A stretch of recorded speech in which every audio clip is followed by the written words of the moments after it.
Middle east में तनाव इस वक्त चरम पर है। इस बीच इजरायली सेना ने शनिवार दावा किया है कि उसने आतंकी संगठन इस्लामिक जिहाद मूवमेंट से जुड़े एक कमांडर और 4 अन्य आतंकियों को मस्जिद में मार गिराया है।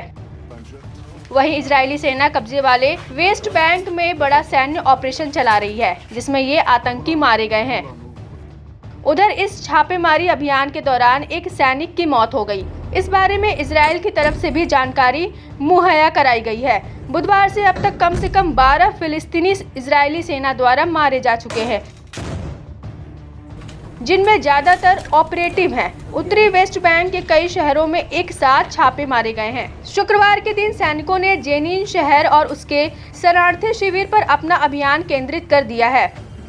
हमास द्वारा 7 अक्टूबर को दक्षिणी इजराइल पर किए गए घातक हमले के बाद से वेस्ट बैंक में हिंसा बढ़ गई है, जिसके बाद गाजा पट्टी में युद्ध शुरू हो गया है। संयुक्त राष्ट्र ने बुधवार को कहा कि गाजा युद्ध शुरू होने के बाद से कम 637 फिलिस्तीनी मारे गए हैं। इजराइल के आधिकारिक आंकड़ों के अनुसार इस अवधि में फिलिस्तीनी हमलों या सेना के अभियानों के दौरान सैनिकों सहित 20 इजरायली मारे गए हैं। शनिवार को जेनिन की यात्रा के दौरान इजरायली सेना के chief of staff Herzi Halevi ने कहा कि इजरायली बलों का आतंकवाद को अपना सिर उठाने देने का कोई इरादा नहीं है, ताकि इजरायल को किसी तरह का खतरा हो। इसलिए पहल यह है कि हम शहर दर शहर शरणार्थी शिविर जाएं। खुफिया जानकारी के साथ, बहुत अच्छी परिचालन क्षमताओं के साथ, बहुत मजबूत हवाई खुफिया घेरे के साथ हम इस तरह से इजरायल के नागरिकों की रक्षा करेंगे।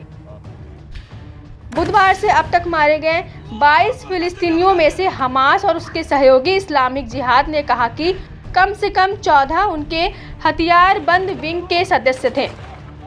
शनिवार को इससे पहले हमास ने एक बयान जारी कर कहा कि उसके लड़ाकों में से एक ने जेनिन शरणार्थी शिविर में एक अत्यधिक विस्फोटक उपकरण का उपयोग करके घात लगाकर हमला किया, जिसके कारण आगे बढ़ रहे इजरायली सुरक्षा बल सदस्य मारे गए और घायल हो गए।